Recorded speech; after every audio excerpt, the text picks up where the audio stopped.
Bom, então voltando aqui.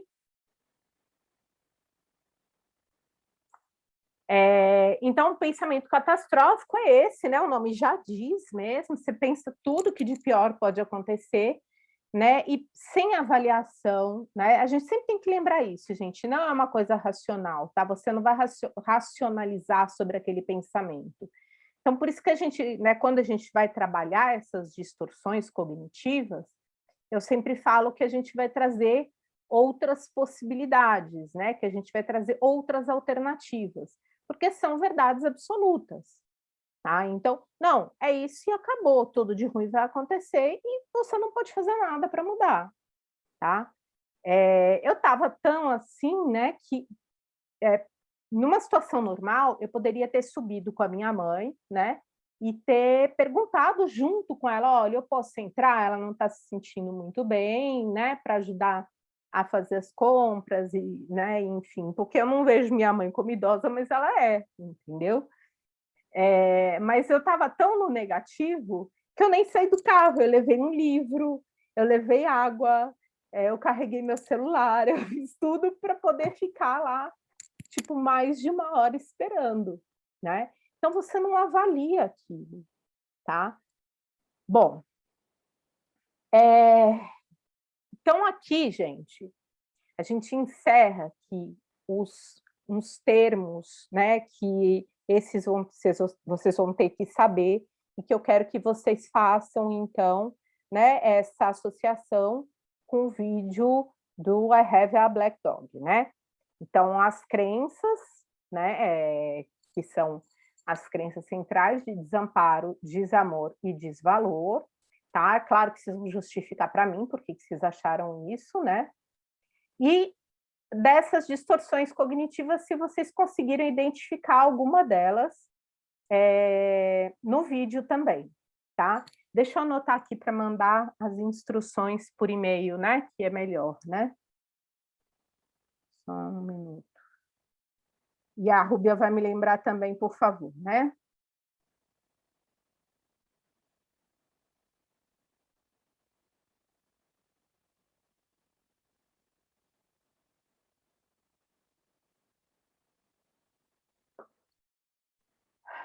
Bom,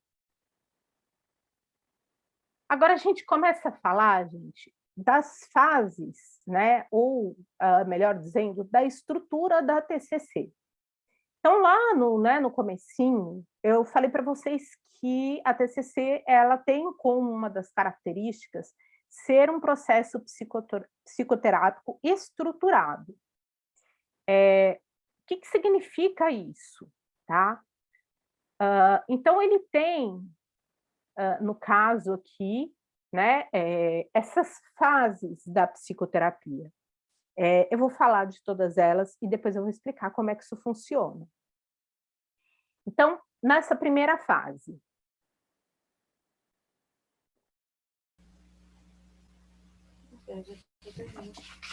enfatiza-se, então, a definição da estratégia de intervenção, ou seja, a conceitualização cognitiva do paciente e de seus problemas, a definição das metas terapêuticas e do planejamento do processo de intervenção. Vamos entender que essa primeira fase aqui, né, que a gente pode chamar de conceitualização cognitiva, que é uma coisa que eu vou ensinar vocês a fazerem, né, na disciplina de técnicas e intervenções, que é como se fosse, gente, é como se fosse, mas não é, tá? Então, não é só o nome que é diferente, não. A conceitualização cognitiva é exatamente a gente compreender como que essa pessoa processa as informações, tá?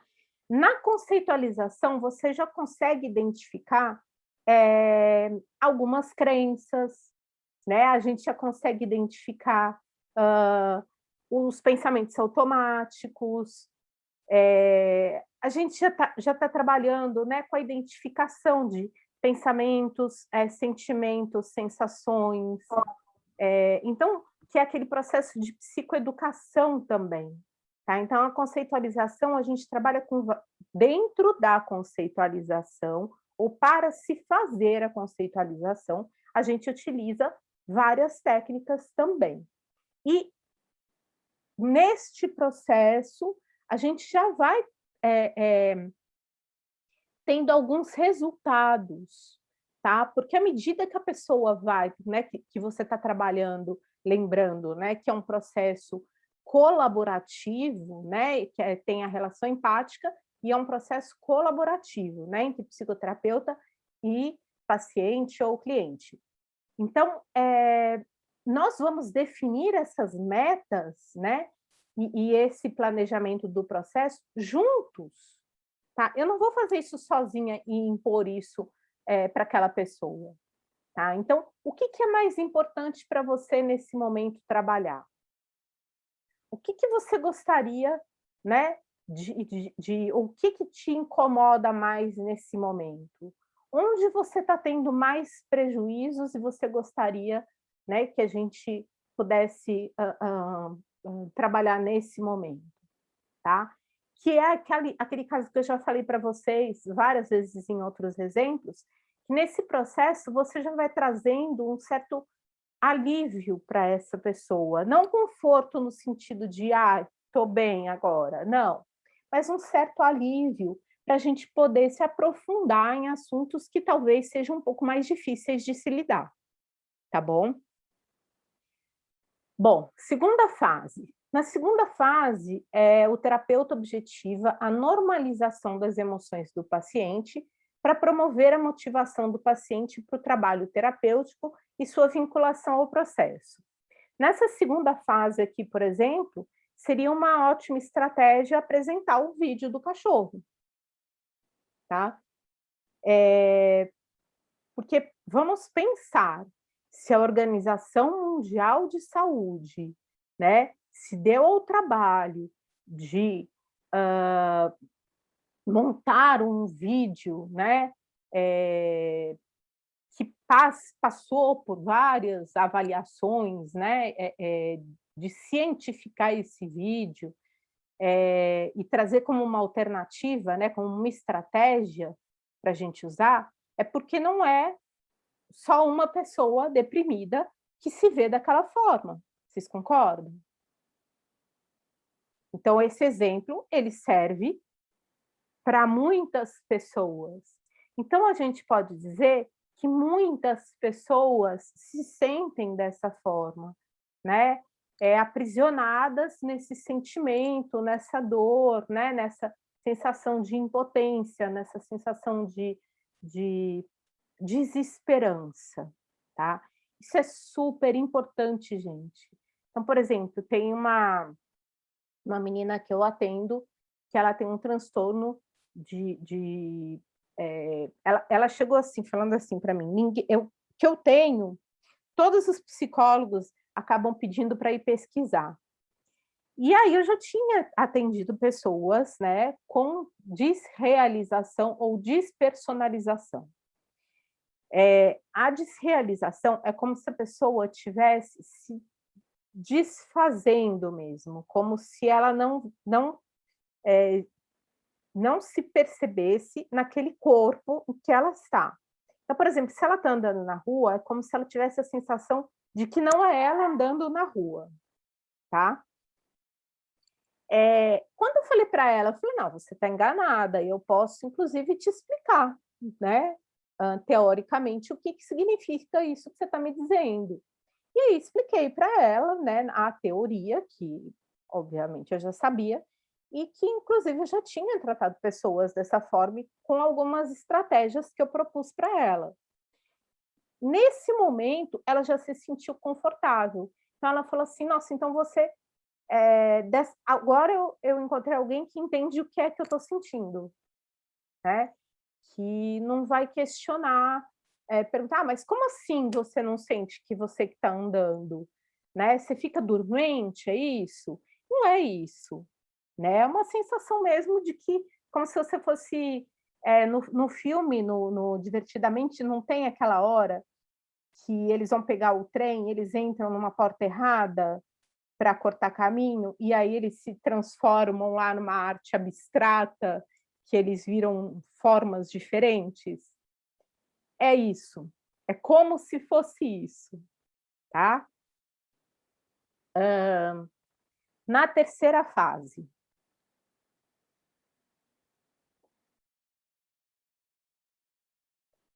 Bom, Tipo assim, a pessoa se vê em terceira pessoa, se enxerga de fora, alguma coisa nesse sentido? Não. nem isso às vezes, tá? Ela não é como se, a princípio como se ela não tivesse controle sobre aquilo, porque ela está se deteriorando, como porque ela está se desfazendo, tá? Não se vendo de fora, mas ali, só que ali não existe, esse lugar não existe, tá? E é difícil mesmo de explicar, né, porque como que você vai explicar isso para uma pessoa?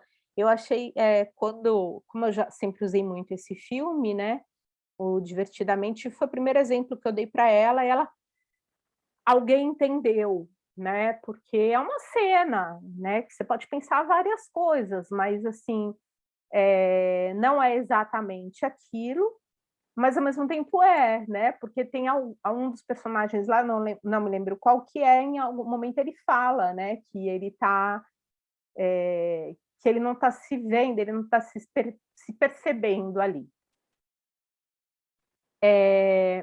Terceira fase. Na terceira fase, gente, você pode perceber, assim, que você já está bem avançado nesse processo psicoterápico, porque você já trabalhou, né, com a psicoeducação, você já trabalhou com a identificação de sentimentos, sensações, pensamentos, você já trabalhou com a normalização dessas emoções, então ela já não é a única pessoa do mundo, então ela já consegue buscar estratégias, porque ela não está louca, ela não está, ela não é a única no mundo. Se ela precisar usar medicação, fica muito mais fácil de aderir, né, a um tratamento psicofarmacológico, né? Então, de manter, ela já tem uma adesão ao processo psicoterápico. Nós já estamos caminhando juntos, né, há algum tempo, tá? Denise, Oi? essa questão, aquela distorção cognitiva da personalização, ela é muito forte no contexto geral, né? Todo mundo acha que é só eu tô doido, só eu que tô sofrendo, É, é. pior tá comigo. Isso está muito Então, presente. essa terceira fase, a segunda fase, né, na verdade, é bem isso mesmo, de mostrar para a pessoa que não é só com ela. É, A é. normalização, né, Quer um das emoções. exemplo? Ano passado, né, vocês vivenciaram muito essa distorção aqui da personalização. Em que momento? No momento que a gente tinha que se adaptar, né, às aulas online, né, que a gente viveu, assim, principalmente no primeiro semestre, né, a partir do dia, se eu não me engano, 17 de março, a gente ficava assim, isso vai durar uma semana, isso vai durar um mês, e de repente a coisa começou a se prolongar. Aí a gente teve aula em julho, aí teve uma semana de férias e aí a gente recomeçou. Então a coisa foi se complicando, a gente tinha noções, né? E eu via que muitas pessoas, muitos alunos, eu não estou falando só de vocês, tá? Da pós também. Eles começaram a lidar com isso como se fosse assim, é só a fãs que está passando por isso. É só a fãs que está tendo problemas com a adaptação. É só a gente que está tendo prejuízos com essas aulas online, porque a gente está tendo dificuldade de atenção, enfim. Então, e os professores, ao mesmo tempo, também passavam por isso, porque assim, falava assim, nossa, gente, sou só eu que não tenho habilidade para lidar com programas de computador. Por exemplo, hoje, o Reginaldo mandou, o professor, sabem quem é, né, o Reginaldo? E a Anália também, que eu não sei se vocês conhecem, que é uma querida também, eles falaram sobre uma estratégia que eu vou usar aqueles vídeos, né, de quem autorizou, né, depois eu vou fazer essa proposta para vocês, numa estratégia aqui do computador que eu não conhecia, eu não sabia que existia isso. Então, ao invés de eu ficar escolhendo os vídeos, a gente pode postar todos, e pode comentar, e pode usá-los na disciplina, que é o que a gente vai fazer na próxima aula com esses vídeos, tá? É porque não deu tempo hoje de mandar um comunicado para vocês, então a gente vai falar depois. Então, assim, cada um achava, assim, nos grupos, vocês não têm noção, assim, às vezes os professores entravam em desespero, porque, eu não consigo gravar. Vocês lembram na época dos vídeos? Gente, para compactar vídeo, se você tinha um telefone mais fraco, seu vídeo ficava horrível, os alunos não entendiam nada e se desesperavam porque não estavam entendendo nada. Se você tinha um telefone muito bom, o vídeo ficava pesado demais, a gente compactava, aí ficava ruim também. Então foi um desespero, a gente não sabia o que fazer, aí ficava cada um mandando um programa de compactar e dava dicas, e enfim, tá? Então, isso está muito presente na gente, no nosso cotidiano, e isso a gente pode ver e está podendo ver muito ainda, né? Então, quando as pessoas brigam pelo comércio, por que fulano pode abrir e eu não posso? Então, é como se fossem únicos, né? Tipo, meu pai mesmo falava, né? Tipo, era como se só ele não pudesse entrar com a família para fazer compras. Não, eu fui falar para ele: "Pai, não, ninguém pode entrar, entendeu? É uma pessoa só".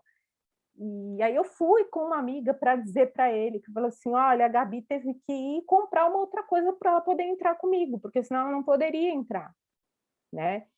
E se vocês querem saber, deu certo, porque pelo menos hoje, né, talvez pela data, né, que acho que ninguém recebe dia 20, né, eu acredito eu, estava muito vazio mesmo o supermercado, então, valeu, né. Mas talvez tenha reforçado essa distorção do meu pai, tá, de personalização, de tipo, que eu é que estava dizendo que só ele que não podia entrar, porque eu não queria que ele saísse.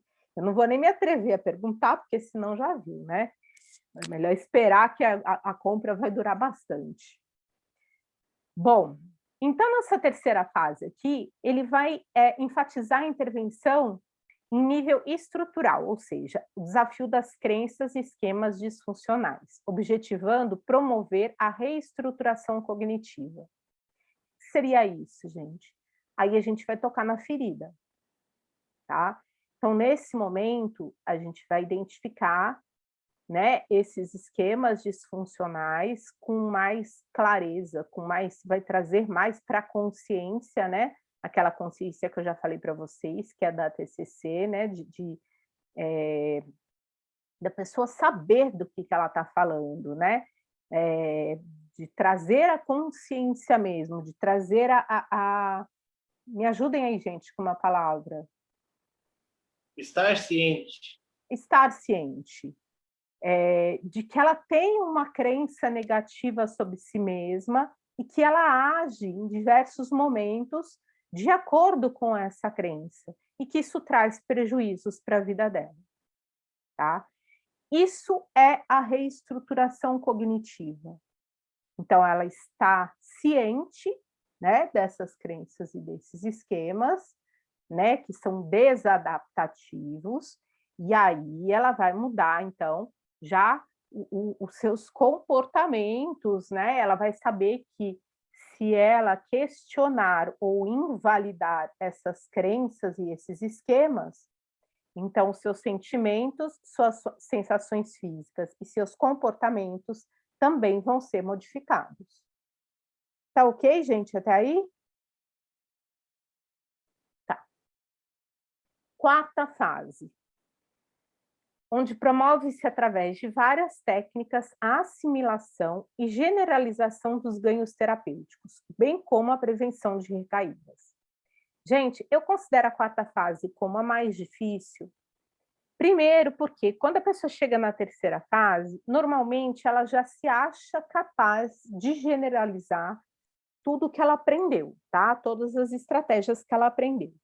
Isso é verdade? Não, tá? Ou pelo menos nem sempre. Então, nesse momento, é aquele momento crítico que você tem que estar muito consciente, você enquanto psicólogo, né, enquanto psicoterapeuta, você tem que estar muito ciente de que em que fase você está com aquela pessoa, tá, para manter a adesão dela nesse processo, para poder explicar para ela com muita clareza de que sim, ela já tem muitas estratégias, mas será que ela vai conseguir utilizar essas estratégias no momento que ela aprendeu que tem que ser utilizada, porque se passar daquele momento, ela talvez não seja tão funcional, ou que ela pode generalizar situações completamente diferentes, né, através dessas estratégias. Então, nossa, mas a situação foi completamente diferente, aí ela te procura de novo e fala assim, mas você já sabe lidar com isso, né? Só que ela pulou a quarta fase aí, então, de prevenção de recaída, tá? Então, eu considero ela como uma das partes fundamentais mesmo, né, que é o que eu brinco com os meus pacientes, que eu sou ciumenta, porque eu falo que eles têm que sair só depois da prevenção de recaída, porque eu não quero que eles procurem outras pessoas, né? Porque quando você sai antes e aí você volta a ter problemas, né, ou não identifica essas estratégias, porque saiu antes do tempo, você vai falar assim: "Não, meu psicólogo é que foi ruim, entendeu? A Denise que foi ruim, então eu vou procurar outra terapia", tá? Então é bem esse exemplo que eu dou para eles, para explicar que existem essas fases, e a gente pode fazer isso com muita tranquilidade. Bom, como é que se dá então o término, né, desse processo aí? Então a terapia em seu formato semanal deve ser encerrada quando a maioria dos sintomas tiver sua intensidade reduzida significativamente, causando interferência mínima na rotina de vida do paciente. Presta atenção, gente, não existe cura, tá? Para a gente não existe cura, existe um gerenciamento daquilo, tá? Um gerenciamento das nossas questões, um gerenciamento das nossas dificuldades, das nossas demandas, tá? Por quê? Porque você de repente passa aí, sei lá, 20 anos vivendo em função de uma crença, né, de um esquema desadaptativo. Aí você faz terapia aí por 6 meses, né, a TCC tem uma vantagem, assim, de ser um processo psicoterápico mais dinâmico, mais rápido, porque você trabalha, né, com as tarefas de casa, então você treina essas estratégias. Mas, assim, isso não quer dizer que ela nunca mais vai ter problemas. Claro que ela vai ter problemas. E claro que ela vai ter dificuldades, às vezes, né, de identificar, hã estratégias. Então, pode ser que ela não identifique imediatamente, né, e isso cause alguma interferência na vida dela, só que nunca na mesma proporção que causou da primeira vez quando ela te procurou. Ficou claro, gente? Bom, então nessa fase, faça revisão das técnicas aprendidas e orienta-se para a prática contínua das mesmas, visando-se assim a manutenção da melhora clínica. Eu acho isso bem complicado, assim, porque a gente vai trabalhando com as demandas do dia a dia da pessoa, né, nesse término.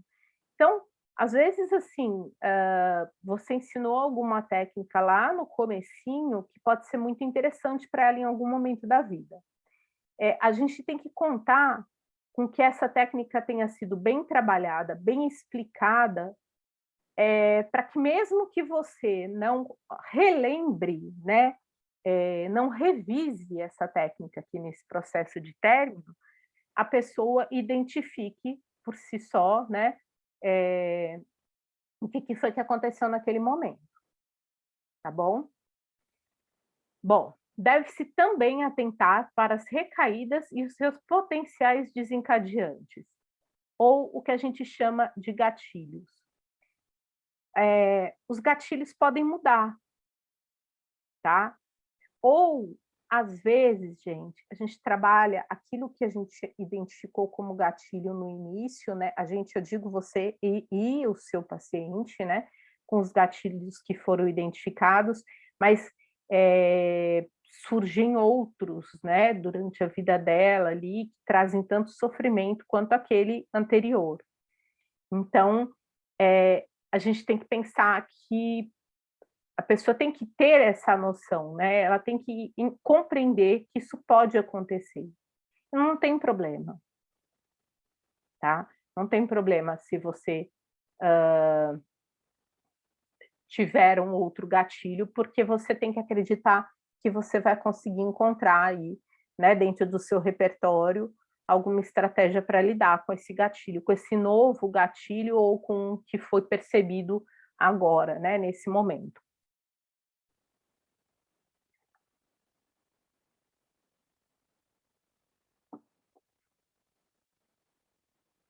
Então, finalmente, as consultas podem ser espaçadas ao longo de um período até a alta propriamente dita. O que acontece muito, né? Às vezes eu costumo espaçar para 15 em 15 dias, mensalmente são raros os que ficam, mas uma coisa que às vezes acontece assim, é que depois de espaçar de 15 em 15 dias, em alguns momentos pontuais, essa pessoa acaba te procurando, tá? É quase como para uma revisão mesmo, ou dentro desse próprio processo aqui, eu costumo brincar que parece uma supervisão, sabe? Porque ela já te conta tudo que ela já percebeu, os gatilhos, as estratégias e quase que procurando uma validação daquilo que ela está pensando, tá? Isso é super normal de acontecer e não tem problema. Eu, pelo menos, não vejo isso como um problema. Bom, a gente já falou, deixa eu ver quantos minutos dá tempo. A gente já falou algumas vezes, né, usando outros termos, sobre esse assunto aqui, que é super importante para a TCC, né, que se chama vulnerabilidade cognitiva. Então, a TCC baseia-se na hipótese de vulnerabilidade cognitiva como um modelo de transtorno emocional. O seu princípio básico, que reflete uma postura construtivista, é de que nossas representações de eventos internos e externos, e não um evento em si, determinam nossas respostas emocionais e comportamentais, tá? Então, o que nos deixa vulnerável não é uma situação. Então, às vezes as pessoas falam assim: "Ah, eu fiquei vulnerável porque eu terminei com meu namorado. Ah, eu fiquei vulnerável porque eu perdi um ente querido. Ah, eu fiquei vulnerável por causa da pandemia". Não, tá? Essa vulnerabilidade, ela é um evento, hã, que na verdade é a forma como nós entendemos, né, e vivenciamos esses eventos que aconteceram, tá? Então, por exemplo, para algumas pessoas, a pandemia foi assim um gatilho para que ela descobrisse crenças de desamor,